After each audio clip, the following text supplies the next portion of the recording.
Benjamin ലൂയിസിനെ ഞാൻ ആദ്യമായിട്ട് കാണുന്നത് കുറച്ചധികം വർഷങ്ങൾക്ക് മുമ്പാണ്. കൃത്യമായി പറഞ്ഞാൽ എൻ്റെ നാടിൻ്റെ തൊട്ടടുത്ത് കൊടുമണ്ണിൽ.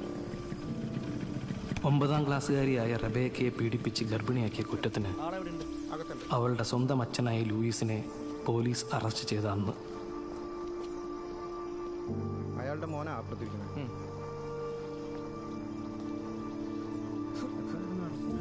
ഇന്ന് കാലത്തായിരുന്നു.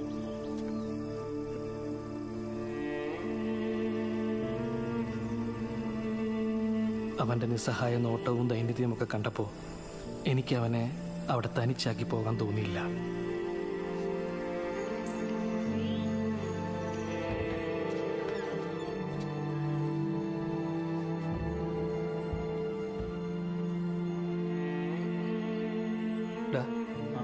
നീ പോയി 2 കട്ടനിട്ടെ. ശരി.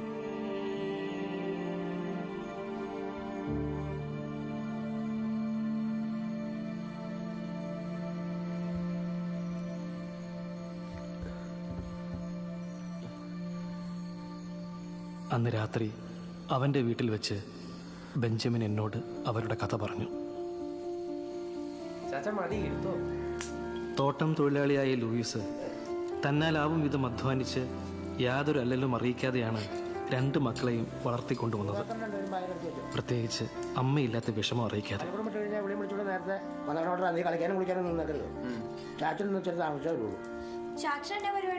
ആ കറിയാഞ്ചേൻ്റെ അപ്പച്ചൻ തീരെ കിടപ്പല്ലേ, ഇന്നോ നാളെന്ന് പറഞ്ഞാൽ നടക്കുന്നത്.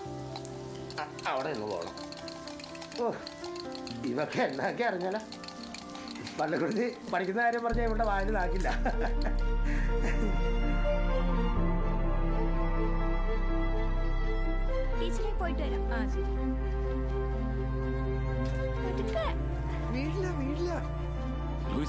പിള്ളേര് നിലവിട്ട് വരുന്നു. വീഴല്ലേ മോനെ, ഇതെന്നടാ ഇത്തിരി ദിവസത്തോട് പഠിച്ചില്ലേ? മോള് പഠിച്ചു.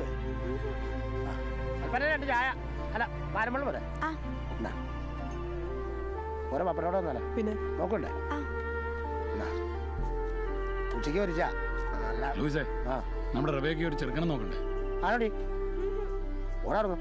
എൻ്റെ കൊച്ചിന് ഒത്തിരി പഠിക്കാനുള്ള അല്ല കാര്യം വരുന്നത് നിന്നു. ഒട്ടിക്കാൻ അറിയില്ലേ? ഇല്ല. ഇതന്നെ ചോറും മറ്റും ഒട്ടിക്കണ പശ കടയിൽ പശ ഉണ്ടായിരുന്നില്ല. ചാച്ചാ അപ്പൊ പുൽക്കൂടോ? പുൽക്കൂട് ക്രിസ്മസിന്റെ തലേന്നുണ്ടാക്കും. ഓ, പണ്ട് ചാച്ചൻ പള്ളിയിൽ പുൽക്കൂട് ഉണ്ടാക്കിയിട്ട് 1ാം സമ്മാനം കിട്ടിയിട്ടുണ്ട്. സോപ്പൊട്ടി. പിന്നെ സത്യമായിട്ടും. അങ്ങനെ അവരുടെ ജീവിതം മുന്നോട്ട് പോയിക്കൊണ്ടിരിക്കുമ്പോഴാണ് ഒരു ദിവസം റബേക്ക സ്കൂളിൽ വെച്ച് തലകറങ്ങി വീണെന്ന് ലൂയിസിന് വിളി വന്നത്. എന്നാ മക്കളെ പറ്റി? ഇവള് ക്ലാസ്സിലൊന്ന് ചെറുതായിട്ട് തലകറങ്ങി വീണായിരുന്നു. എന്നാ പറ്റി? ഡോക്ടർ വിളിക്കുന്നുണ്ട്.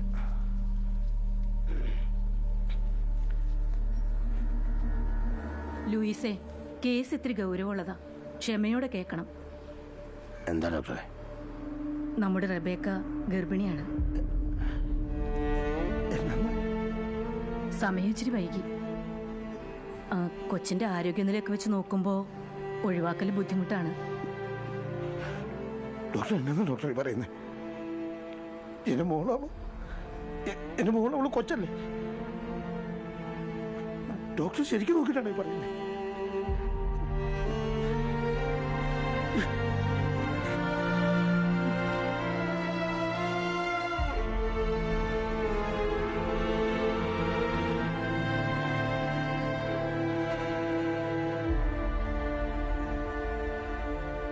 പലരും പലതവണ ആവർത്തിച്ച് ചോദിച്ചിട്ടും എങ്ങനെയാണ് സംഭവിച്ചതെന്നോ ആരാണ് ഉത്തരവാദിയെന്നോ പേടികൊണ്ട് റബേക്ക പറഞ്ഞില്ല.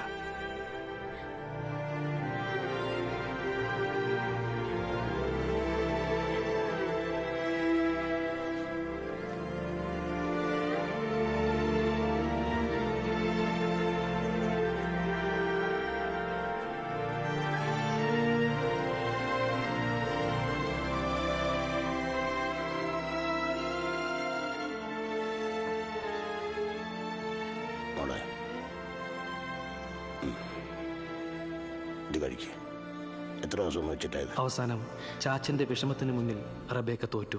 അവൾ കാരണക്കാരനായ ആളിന്റെ പേര് പറഞ്ഞു. Father Bennett Franco.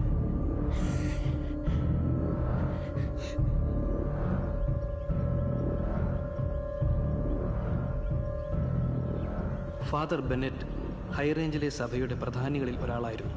നാട്ടുകാരുടെ പ്രിയങ്കരൻ, ജനസമ്മതൻ, സഭയുടെ കർഷക സംഘടനയുടെ രൂപതാ തല ഡയറക്ടർ, അതോടൊപ്പം സഭയുടെ ഹൈറേഞ്ചിലെ സകല കോർപ്പറേറ്റ് ഡീലുകളുടെയും നടത്തിപ്പുകാരനും ഇടനിലക്കാരനും ഫാദർ ബെന്നറ്റ് ആയിരുന്നു. ഫിലിപ്പേ, പള്ളി വേറെ പട്ടക്കാരൻ വേറെ എന്നൊക്കെ ഇയാൾ തന്നെയല്ലോ പറയാറുള്ളത്. ഗതികേടുണ്ടല്ലേ അച്ചോ? ഗതികേടൊക്കെ എനിക്കറിയാം, പക്ഷെ ഇതൊരു കച്ചവടമല്ലേ, ചാരിറ്റി അല്ലല്ലോ. ഞാൻ ഈ പറഞ്ഞതൊക്കെയാണെങ്കിൽ ഓക്കെ കേട്ടോ. തൻ്റെ മേലധികാരികൾക്കോ തൻ്റെ വളരെ അടുത്ത ആളുകൾക്കോ പോലും അറിയാത്ത മറ്റൊരു മുഖം കൂടി ഫാദർ ബെന്നറ്റിനുണ്ടായിരുന്നു. തൻ്റെ ദൈവദത്തമായ അധികാരം ദുർവിനിയോഗം ചെയ്യാൻ മടിയില്ലാത്ത ഒരു പെഡോഫൈലിൻ്റെ മുഖം.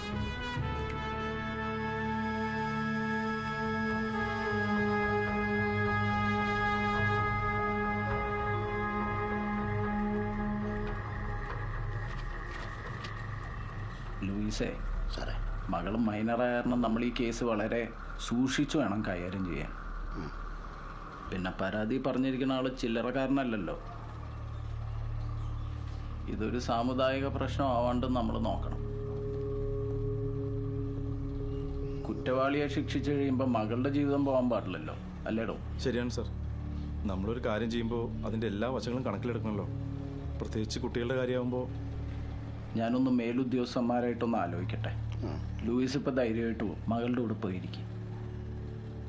സാറിന് വിശ്വസിക്കാൻ പോവുക.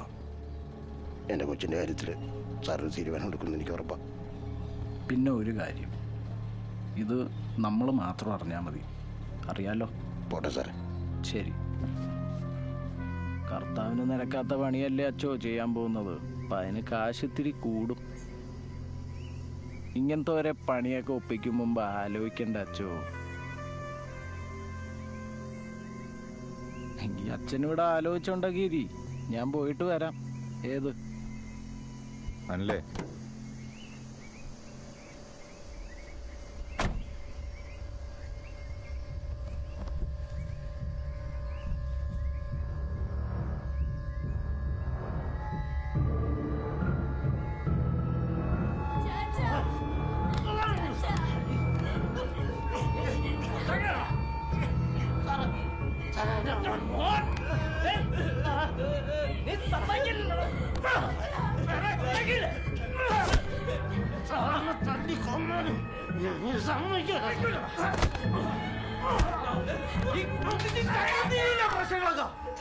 എന്റെ പൊന്നുമക്കളെ ഒന്നും ചെയ്യില്ല സാർ. ഞാൻ എന്ത് വേണമെങ്കിലും ചെയ്യാം സാറേ. എന്റെ പൊന്നു സാറേ, ഞാൻ എന്നാ വെച്ചാൽ സംഭവിച്ചോളാം സാറേ. എന്റെ പൊന്നുമക്കളെ ഒന്നും ചെയ്യില്ല സാർ. നിയമപാലകരും സമുദായ പ്രമാണിമാരും എല്ലാം എതിരായപ്പോൾ നിസ്സഹായനായി പോയ ലൂയിസിന് മക്കളുടെ സുരക്ഷയെ കരുതി സ്വന്തം മകളുടെ ഗർഭത്തിൻ്റെ ഉത്തരവാദിത്വം ഏറ്റെടുക്കേണ്ടി വന്നു. റബേക്കയുടെ ഭാവിക്കും നല്ലതിനും വേണ്ടിയാണെന്ന് നാട്ടുകാരെയും സമുദായക്കാരെയും വിശ്വസിപ്പിച്ച് ബെന്നറ്റ് റബേക്കയെ നോർത്ത് ഇന്ത്യയിലെ ഏതോ ഒരു മഠത്തിലേക്ക് മാറ്റി. പിന്നീട് അവളെപ്പറ്റി ആരും ഒന്നും കേട്ടിട്ടില്ല. ഒരു ബാധ്യത ഒഴിവായതിൻ്റെ ആശ്വാസത്തിൽ ബന്ധുക്കൾ ആരും അന്വേഷിക്കാനൊട്ട് മെനക്കെട്ടുമില്ല.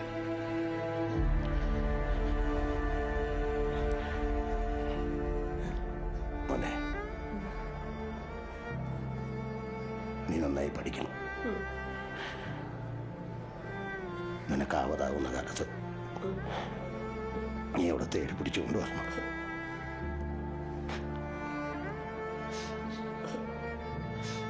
സാറേ, എൻ്റെ മോൻ ആരുമില്ല. അത് നോക്കിയേക്കണം സാറേ. മകളും ജീവിതവും ഒക്കെ കൈവിട്ടുപോയ ലൂയിസ് സഹതടവുകാരുടെ പീഡനം സഹിക്കാൻ പറ്റാത്തതുകൊണ്ടോ മനോവിഷമം കാരണമോ ദുരൂഹ സാഹചര്യത്തിൽ ജയിലിൽ തൂങ്ങി മരിച്ച നിലയിൽ കാണപ്പെട്ടു. ചടങ്ങുകൾ അവസാനിച്ചിരിക്കുകയാണ്. അന്ത്യചുംബനം കൊടുക്കേണ്ടതൊക്കെ എല്ലാം കൊടുക്കാം.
വെറും ആഴ്ചകളുടെ ഇടവേളയിൽ ബെഞ്ചമിന് അനിയത്തിയെയും അപ്പനെയും നഷ്ടമായി.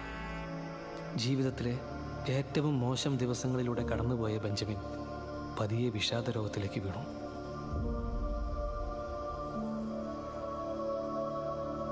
അങ്ങനെ കൗൺസിലിങ്ങും തെറാപ്പികളൊക്കെ കഴിഞ്ഞ് അവൻ പതുക്കെ ജീവിതത്തിലേക്ക് തിരിച്ചെത്തി. പ്രീ ഡിഗ്രി നല്ല മാർക്കോടെ പാസ്സായി. കുറച്ച് നല്ല മനസ്സുള്ള ആളുകളുടെ സഹായത്തോടെ അവൻ ഡിഗ്രി പഠിക്കാൻ അമേരിക്കയ്ക്ക് പോയി. ആദ്യവാദ്യമൊക്കെ വല്ലപ്പോഴും വിളിക്കുമായിരുന്നു. പിന്നീട് പതുക്കെ പതുക്കെ കോണ്ടാക്റ്റ് ഇല്ലാതായി. അന്ന് ഞാൻ പേടിച്ചിട്ട് ആരോടൊന്നും പറഞ്ഞിരുന്നില്ല. കേസും കൂട്ടത്തിനൊന്നും പോയതുമില്ല.